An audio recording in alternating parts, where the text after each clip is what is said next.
The Detroit Pistons had a few players representing them over All-Star Weekend. We'll recap how that went for those players, and we'll also talk about what we expect to see, or what I'm looking forward to seeing in the second half of the season after the All-Star break in today's episode of the Locked On Pistons podcast.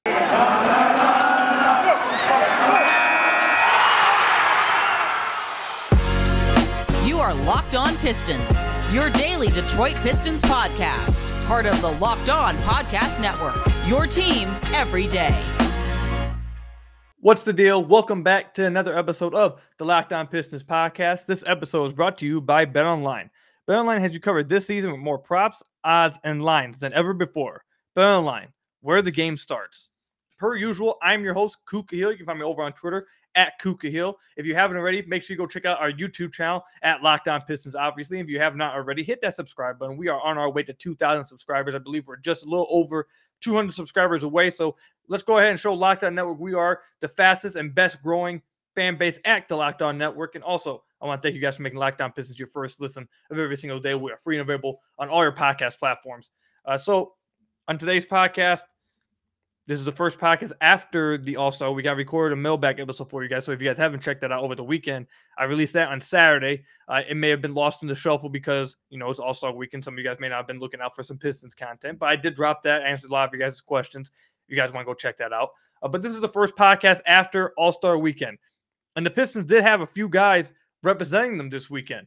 And maybe a little bit more than we're used to. So obviously you had Cade Cunningham representing the Pistons, but you also had Saddiq Bey and Isaiah Stewart representing them. Now, before we even talk about what they did, I saw a funny meme.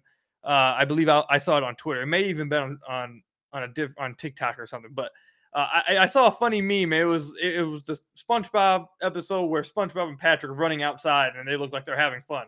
And the mirror or in the window, you see Squidward looking out at them like, "Oh, I wish I could be out there," like kind of thing. And people were saying that was Killian Hayes looking out at Saddiq Bey and Isaiah Stewart being able to be in that challenge and him not making it. You have to assume that hopefully that motivates Killian somewhat, because there's no way that he's not feeling a type of way about that. Like, he was the 7th pick in that draft with Saddiq and Isaiah, and they're the ones at All-Star Weekend, and he's not even, like, people are saying whether he's even going to be on the team moving forward or fitting in, and now he has to watch his fellow classmates be at All-Star Weekend while he's not. You have to, hopefully that motivates him, because it sure as hell would motivate me. Like, that would actually piss me off. But anyways, how did they perform in All-Star Weekend? So I thought it was really, really cool that in the finals of that Rising Stars Challenge, which I wasn't very, I told you guys before the weekend that I wasn't really into all the other All-Star activities until the actual All-Star game. But I actually liked how they did this Rising Stars. They picked 4 teams, drafted teams, and they had like a little tournament. I thought that was actually pretty cool. After I watched that, I was a little bit hesitant about it beforehand, but watching it play out, I actually thought it was pretty cool. So I thought it was actually even more cooler that Isaiah Stewart, Saddiq Bey ended up going against their Rookie of the Year candidate, Cade Cunningham, in the finals. That was really cool. And the fact that Cade Cunningham was able to take home MVP of the Rising Stars Challenge, first time a Detroit Piston has won it since Andre Drummond did, I believe in 2013 or 14. The only thing that I saw someone say, the only time Andre Drummond's won anything over Giannis Antetokounmpo. That was funny. But yeah, first time since Andre. Really nice to see Cade go out there, put on for the Pistons, put on for the city, go out there and get some national buzz. He looked like the best player on the floor. Monster. That's our number 1 overall pick. But yeah, it was fun to watch them both go against each other. I think like the biggest highlight that Pistons fans probably are talking about and have gravitated towards, and I know that a lot of you guys tweeted at me, messaged me, commented on YouTube videos, sent me the video of Saddiq Bey blocking Jalen Green's game winner attempt at the end of the first game that they played. And eventually they came back down and they scored and they beat Jalen Green's team to move on. And I know a lot of you guys had a lot of fun with the fact that Saddiq took or blocked Jalen Green's shot. I know I had a lot of fun once I saw it. I was in the middle of watching a movie. I told you guys on Saturday. I was in the middle of watching a movie with my fiance. We watched Gone Girl. Don't get me started on that again. Worst movie I've ever. I couldn't believe how pissed off I was after watching that movie. But after the movie ended, I go and check on my phone and I see Saddiq Bey blocks Jalen Green for game winner. I was like, oh no, okay, let's check this out. And seeing it, definitely it was a lot of fun seeing it. And it was really cool, like I said, to see all these guys represent Detroit and them being able to go against each other in the final game of the Rising Stars Challenge, and also to see Cade Cunningham bring home an MVP award in that. His first of many MVPs, by the way. He's going to be bringing home a lot of MVPs to the city in the coming years. Just wait for it. It's coming soon. Just be ready. But before we move on to talking about some of my things I'm looking forward to seeing in the final half of the season. It's not half of the season, but everyone usually considers like the All-Star break to be like the halfway point, even though I believe it's only like 25, 26 games left for the Pistons. It's probably more like a third left this season. But before we get into that, I just want to give like some quick thoughts about the overall All-Star weekend, not just Pistons. That's my overall thoughts on the All-Star weekend. The dunk contest was the worst dunk contest I had ever seen in my entire life. These guys were bad. These suck. We need to get some name brand guys in the dunk contest. This was just absolute trash. They missed so many dunks over and over. Jalen Green went like 1 of 9 on his dunk.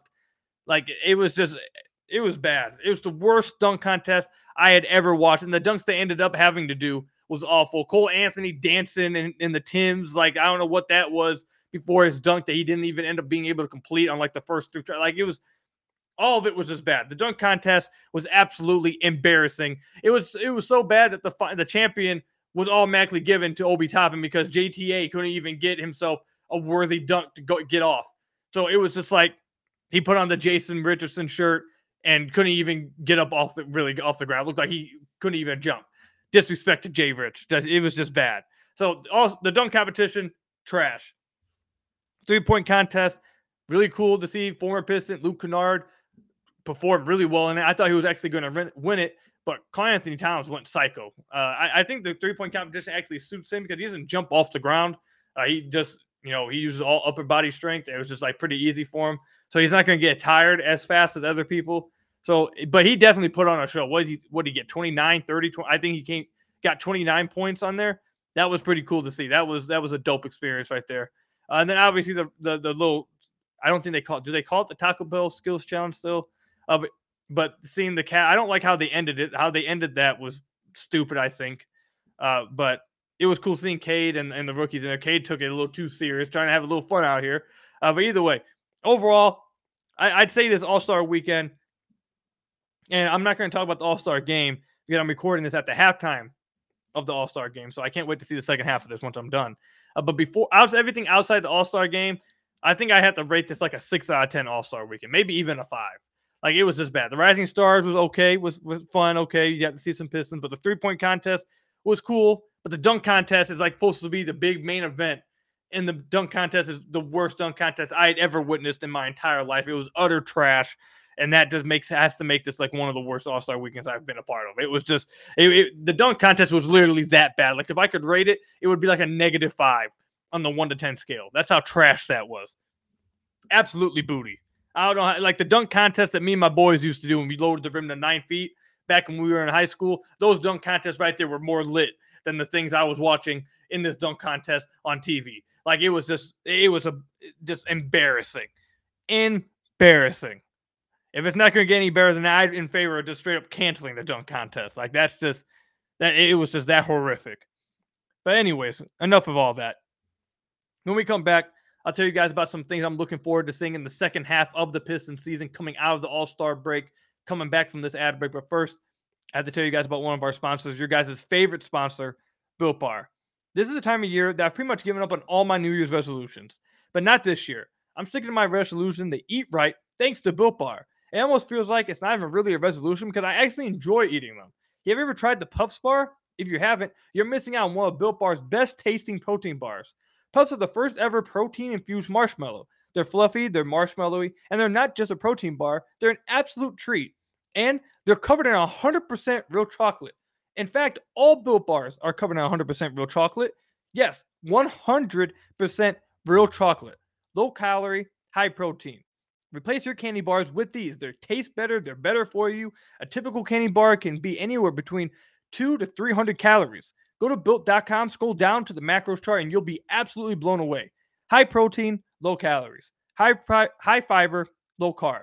Most Built Bars contain 130 calories, 4 grams of sugar, 4 net carbs, and 17 grams of protein. Compare that to a candy bar, which usually has around 240 calories, 30 grams of sugar, and dozens of net carbs. And they have all kinds of flavors as well, with mint brownie, coconut almond, a new flavor for this month, white chocolate cookies and cream, and you guys know my favorite flavor, peanut butter flavor. It's my favorite. At Built Bar, they're all about the taste and all about the flavors. They make it taste delicious first, then figure out how to make it healthy. And I don't know how, but they pull it off every single time. And they're always coming out with limited time flavors at Built.com as well. So make sure you guys are cycling through there to keep up with all the limited time flavors. So again, go to Built.com and use promo code LOCK15 and you'll get 15% off your order. Use promo code LOCK15 for 15% off at Built.com. Built Bar, the best tasting protein bar ever. So I want to thank you guys again for making Locked On Pistons your first listen of every single day. We are free and available on all your podcast platforms. If you haven't already, head to our YouTube channel. Hit that subscribe button if you haven't already. It's the best way to support the podcast. We are on our way to 2,000 subscribers. We are actively showing Locked On that we are the fastest and best growing fan base at the Locked On Network. Let's continue to show them that. Let's try to get to 2,000 subscribers soon. Again, if you haven't already, head to Locked On Pistons on YouTube. Best way to support the podcast. Hit that red button. Hit that subscribe button. I'd really appreciate it. But some of the things that I'm looking forward to seeing or watching in the second half of this season, we've talked about this a couple times on the podcast the last 2 weeks or so. But number one, the first thing that I'm looking forward to watching for the rest of the season is how they integrate Marvin Bagley. I think this week is going to do a lot of things. This week of being able to have, off, everyone gets to relax, recharge. Also, you get to get some, I don't know if they're practicing, obviously, probably not practicing over the weekend, obviously, but get some film in, talk with some assistant coaches, figure out how you want to use them. They can talk amongst each other, coaching staff, start looking at film, figuring out how they want to use Marvin Bagley moving forward. And I think that's the main thing I'm looking forward to seeing. We've talked about it a few times on the podcast since they traded for Marvin Bagley, that I feel like one of the main things that has to change is the players themselves' mindset. The fact that they have a lob threat now. They have a guy who can take advantage of switches relatively easily. A guy who can finish around the rim. A guy who's explosive around the rim. A guy who finishes really well around the rim. They need to adapt their mindset to the fact that they have that now on their team because they played throughout the entire season without that. So they're not mentally equipped right now that they have it. We used examples from, I believe, 2 games before the All-Star break. It might have been, no, I believe it was the 2 games before the All-Star break. Corey Joseph had Marvin Bagley on 2 lobs towards the end of the game. Didn't throw it to him simply because I think he's just not used to having a lob threat and isn't aware, I should say, that it's open.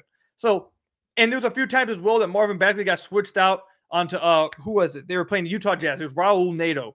And they straight up switch across the board against the Pistons. If you watch teams play defense against the Pistons, I feel like for the first half of the season before All-Star break, the main defense that you see is they just switch across the board because they're not scared of anyone punishing them on mismatches for 2 reasons. One, the Pistons don't really have players who are well equipped to attack mismatches.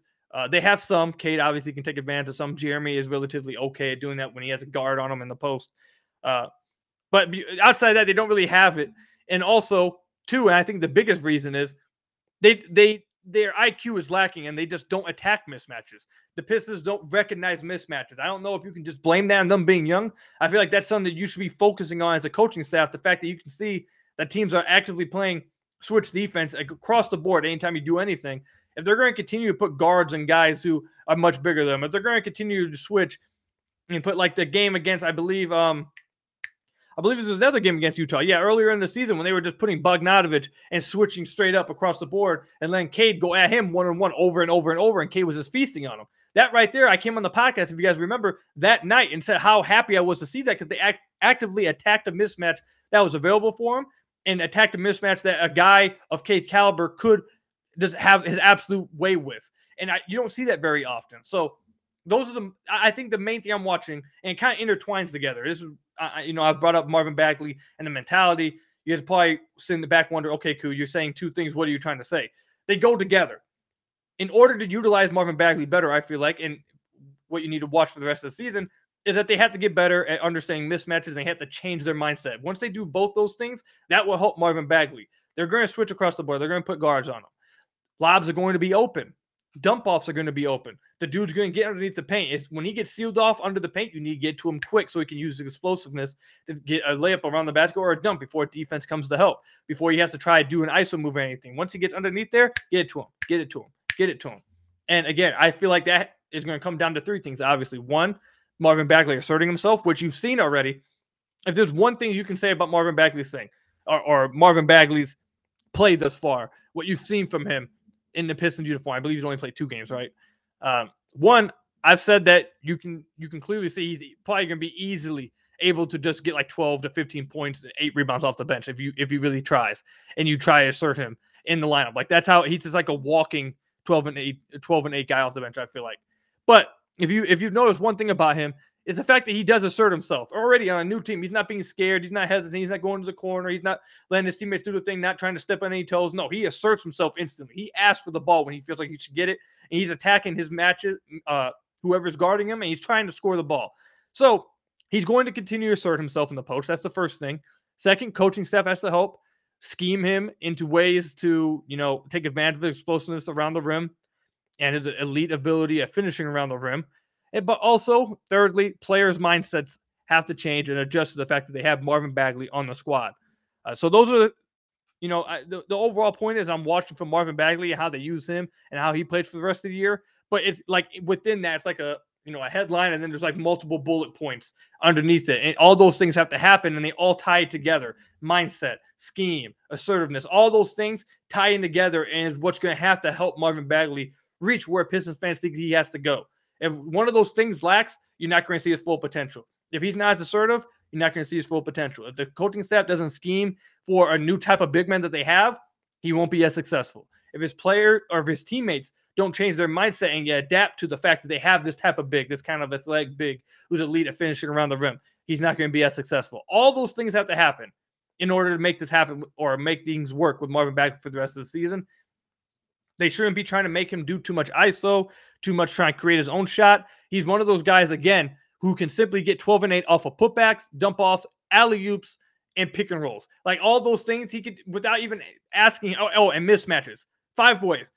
5 easy ways he can score without asking him to, hey, go out there and try to score from the low block. Hey, go out there and try to attack a dude off the perimeter on a pump fake and drive to the rim and try to make a tough finish. Like all those things, we've seen little flashes of it already. He had a nice drive and finish in the last game before the All-Star break with his left hand. He had a few nice post-ups already that ended with a hook shot and he finished on. He's had a few of those flashes. However, that should not be the focal point of him. You should be making life easier on him. And he's already shown that on putbacks, he'll be explosive and be able to take advantage of them. And if you can just make life easier on him, get him dump-offs, alley-oops, pick and rolls, mismatches on the block, he should be able to easily outproduce what Trey Lyles was doing for the Pistons. What was it, like 10 points a game, whatever? Marvin Bagley seriously could probably just score 14 points relatively easily on this Pistons team if they use him correctly, in my opinion. If they adjust their mindset and use him correctly, it should be easy for him to score. Just simply off layups and dunks. Like, it's going to be that easy. Not even tough stuff. Easy stuff, he'll be able to take advantage of it because teams are giving it to the Pistons. They haven't respected a big man presence underneath the rim, so they've continued to switch across the board, and they give up the lobs because the Pistons haven't had lobs. If they take advantage of those things, Marvin Bagley should play pretty damn well the rest of the year. But it's going to take all the things we've talked about: coaching staff, mentality changing, and his assertiveness on the offensive side of the ball. If those 3 things happen, we're going to be looking at Marvin Bagley's experiment at the end of the year. Pretty happy, I feel like. So that's the number one thing I'll be watching for in the second half of the season. I think that's probably the main thing you guys will be watching too. If there's something else that you guys are watching and one of you guys' main things at the top of the list that's not Marvin Bagley, let me know in the comment section down below or tweet at me at Kooky Hill on Twitter. Let me know what it is. I'm interested in hearing that. But when we come back, we'll talk about another thing I'm going to be watching for the rest of the season from the Detroit Pistons over the second half or final third of their season after the All-Star break. But first, I have to tell you guys about another one of our sponsors, BetOnline.net. Football might be over this season with my quarterback, Matthew Stafford, winning the Super Bowl. That's my guy. But basketball is in full steam for both pro and college hoops. And by the way, college hoops, if you bet on your little bet card that, Juwan Howard was going to throw hands with somebody, hey, good job on you. What the heck's going on, man? But from all the latest odds, totals, player performance props to where the next fire coach is going to land, BetOnline.net is the number one spot for all your sports betting needs. BetOnline remains the best spot for all your sports scores, podcasts, and news this season. And it's not just basketball. BetOnline.net is your source for hockey, boxing, and UFC odds right to the Olympic coverage and information. Head to their website today or use your mobile device to learn more about the trends and action. Again, head to their website today, betonline.net, or use your mobile device to learn more about the trends and action today. BetOnline, where the game starts. So I want to thank you guys again for making Locked On Pistons your first listen of every single day. We are free and available on all your podcast platforms. And if you haven't already, head to our YouTube channel, hit the subscribe button. If you're watching this on YouTube and you haven't hit the subscribe button already, what are you waiting for? You're coming to see this content every single day. Go ahead and support the channel and hit that subscribe button. We are trying to get to 2,000 subscribers. We're continuing to show Locked On that we are the fastest and best growing fan base at the Locked On Network. Let's go ahead and hit that 2,000 subscribers sooner rather than later. I would really appreciate it. Again, Locked On Pistons on YouTube. Hit that subscribe button. I'd really appreciate it. But the last thing that we'll talk about on the podcast, and another thing I'm looking forward to seeing in the final half of this, or final third of this season, I should say.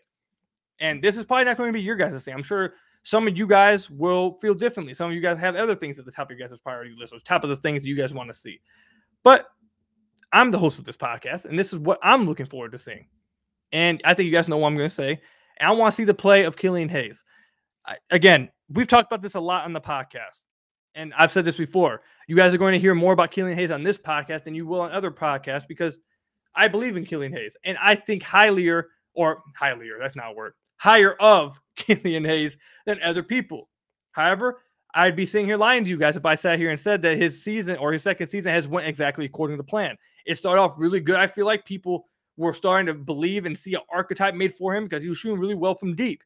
Then he had that thumb injury. He just hasn't shot very well since. Now, I'm interested to see if the All-Star break, having this kind of break off, maybe that thumb has still been bothering him. He had that time to heal, and maybe he's able to get back into where he was towards the beginning of the season.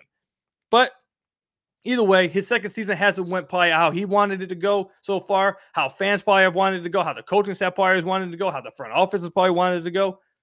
However, I said this towards the beginning of the season. I said it in the offseason. I'll say it here again. I think the X factor for the Pistons' future, I seriously believe this, is Killian Hayes. Killian Hayes was your number seven overall pick. Killian Hayes' archetype, what he brings to the team, fits perfectly next to Cade Cunningham.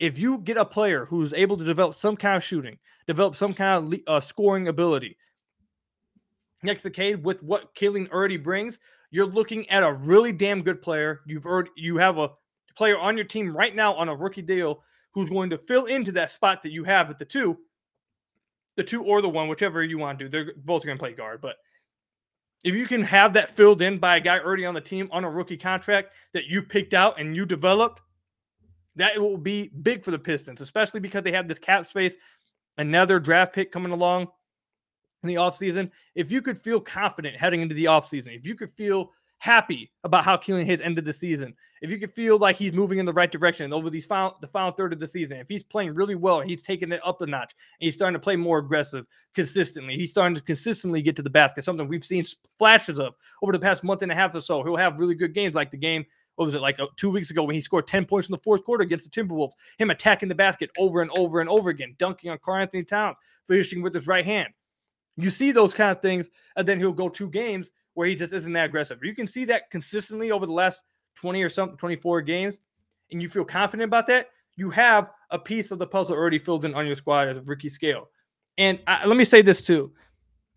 I know that a lot of people do not believe in Killian anymore, but the player that what Killian already brings to the table: defense, playmaking, size, length, active in the passing lanes, able to switch across the board defensively, not being able to offenses not being able to take advantage of them defensively, whether it's at the 1, 2, 3, or 4, all those kind of things, being able to run the offense.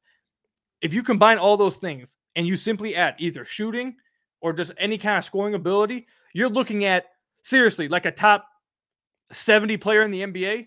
Like that's an extremely big skill set. That's why the Pistons should take their time and try to develop this kid and continue to believe in him and try to do everything you can to make that work, because the skill sets he already has is extremely valuable. You're looking at a player, those kind of skill sets are wanted across the NBA. I think the comparison he gets right now is Lonzo Ball kind of. And Lonzo's a top 50 player in the entire NBA because he's not able to finish around the rim. He's not able to really create his own shot, but he can shoot threes. And guess what? He's an extremely good playmaker, a high IQ player, and a really good defender. You combine all those things into one. That's a player that any team in the NBA would want to have. In my opinion, that should be at the top, one of the top things for the Pistons priority list the rest of the season. You should go Marvin Bagley. Obviously, Cade's at the top of the list. You do whatever you have to do for help Cade, obviously. Sadiq Bey's turned it around. I think he's got pretty He's got it going really well, and he knows where he is. So I don't think you have to do too much for Sadiq. Just let him keep doing what he's doing. Obviously, Cade, Bagley, and getting Killian Hayes going pretty well, trying to utilize him a little bit better, maybe put him in better situations, try to get the best out of him and still some confidence. If you can see some development over the final 27 games from Killian Hayes, I think that would be big for this franchise, for him, for this coaching staff, for this roster, for all the reasons I just laid out. And that's what I'm going to be watching. Because while I don't think that, I mean, this is Troy Weaver's first pick. He's the seventh overall pick, very first pick the Pistons made. He was known at the time that he was going to be a bit of a project player, a player that you had to let develop. And even still, I know you guys are probably sick of me saying this. He hasn't even played 82 NBA games yet. He hasn't even played a full season. He hasn't even completed a rookie season yet. Okay. I don't think Troy Weaver is going to give up on him. He's their number one. He's his first pick. So I think they're going to give him time. However, I'd be sitting here lying to you. I think all of us understand that they're going to be watching this final third as well. Like, if he plays really pretty well over the final third, then he'll remain where he's at. He'll be like higher on the priority needs, and they'll continue. And Troy will probably have even more belief in him and probably, keep him more in the future plans when he considers them. If he struggles for the final third of the season, I don't think they'll move him still. I think he still would have a level of belief in him, but I think Troy would probably throw him to in the back, on the back burner and be like, yeah, he's on the team. I believe in him, but he's not really too important. We're just, we'll let him finish out his rookie scale. If it happens, it happens. If it doesn't, it doesn't really matter to me anymore. That kind of thing. But if he plays really well, I think that could change how the Pistons maybe think moving into the offseason. It won't stop them from drafting like that. I'm not saying it should stop them from drafting who, if someone they're looking to draft as a shooting guard or something, that's their guy, or a point guard. That's not it shouldn't stop them at all. That's not what I'm suggesting. What I'm saying is maybe they'll feel a little bit more confident at the position if Killian plays better over the final third of the season. And obviously I'm a decent fan of Killian's. I believe in Killian. I want to see him play well. So that obviously plays into it. But I really do believe too, that he's an X factor on the team. How Killian Hayes turns out, like, flips the team. Like, there's two ways this team could go. And I feel like Killian Hayes right now is that X factor that will either flip you this way or flip you that way. If your number 7 pick starts to figure out and play really well, you're looking at a much brighter future. And you got a spot potentially filled. If Killian doesn't, and he continues to struggle the rest of the season, now that position is a little bit murky. You have to try to find a way to fill it if you don't think he's going to in the off. If Killian's going to improve that in the offseason, and now it's a little bit murkier. I just feel like Killian figuring things out and playing well is something that the team really wants to see and could potentially flip things for him in the future plans. But that's where I'm at. We'll end it right there. I'm not going to spend too much time talking about Killian Hayes. You guys got to let me know in the comment section down below what you guys are looking forward to seeing for the next 24 or so games for the Pistons in the final third after the All-Star break. Let me know what you guys are looking forward to doing. Let me know, or looking forward to seeing, but also let me know what you guys thought about the All-Star weekend. If you guys also thought the dunk contest was the worst dunk contest of all time, I believe it is. But let me know that in the comment section down below or over on Twitter @Kookie. I really appreciate you guys making Locked On Pistons your first listen of every single day. We are free and available on all your podcast platforms. And now go ahead and make Locked On NBA your second listen every day. Locked On experts covering the biggest stories around the NBA every Monday through Friday in less than 30 minutes. It's free and available wherever you get your podcasts. Again, if you haven't already, head to the YouTube channel, hit that subscribe button. It's the best way to support the podcast. I would really appreciate it. But until the next podcast, I'll see you guys later. Have a great night, everybody. Stay safe out there, and peace out.